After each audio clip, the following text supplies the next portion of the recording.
And this week I put out Upgrade Your Jab, last few days, just talking about the form and structural speed of the jab and how just good form alone can make you seem faster, stronger, more capable. It's definitely more efficient. It's gonna give you better defense, leave less holes in your game.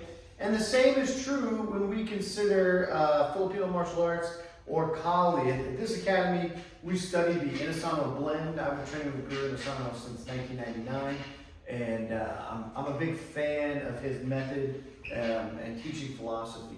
One of the #1 things I see, and actually not just myself, but experienced people that I've been around that have far more experience than me, like my professor, Chris Clark, who's been training with Guro Joe since the late 70s. So I was born in 79 and he was already studying Filipino martial arts back then.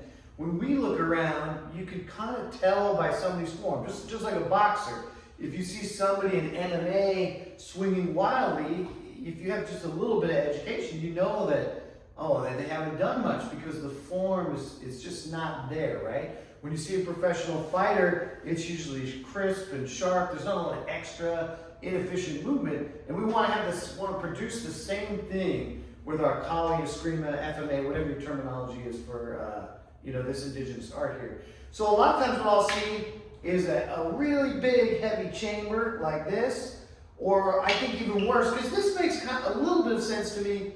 You know, you might sting somebody and kind of get them to flinch, and then there's definitely moments where you want to throw a power blow. But it's like throwing a power shot in boxing, right? I need to set up the right hand. I talked about this last week. If I march somebody down and I have the haymaker loaded, you're never going to find that it hits a target, right? Especially on somebody who's prepared for that with just a little bit of education.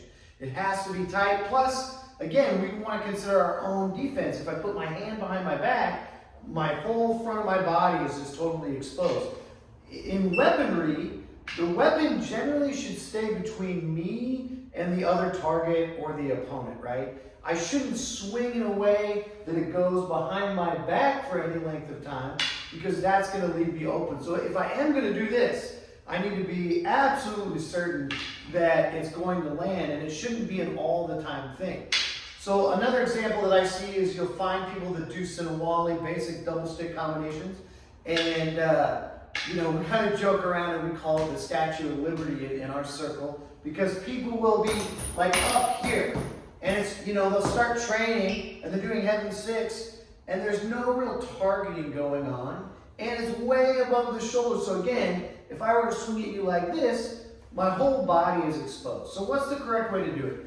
All we want to think about doing is making the letter V, and see my handle here, right at the base of my hand, lines up with my navel. The stick is in a diagonal line covering my arm to the shoulder.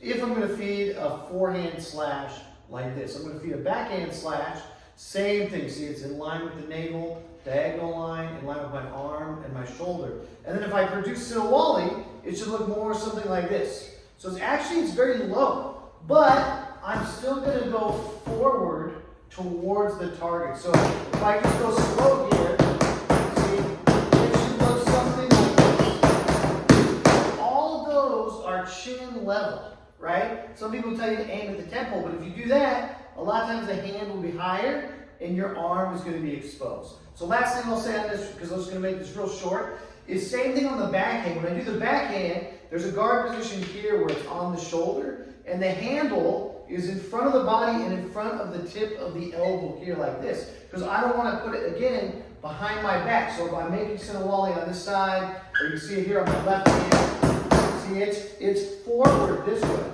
But just try to keep everything down. So if I do like umbrella, see, same thing, it's hitting the chin and clearing the head, but it's never really up here. Even a highline Sinawali like this one here, this cop idea, see, everything is still towards my chin and forward. And that's probably the last thing we should talk about, is sometimes when people do Sinawali, not in the bag usually, but with a partner, it will start to flatten out where you'll be close to each other like this.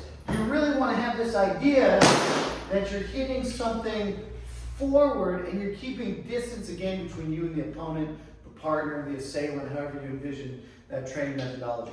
So those are just some couple things to quickly upgrade your strikes and you'll see a noticeable difference immediately.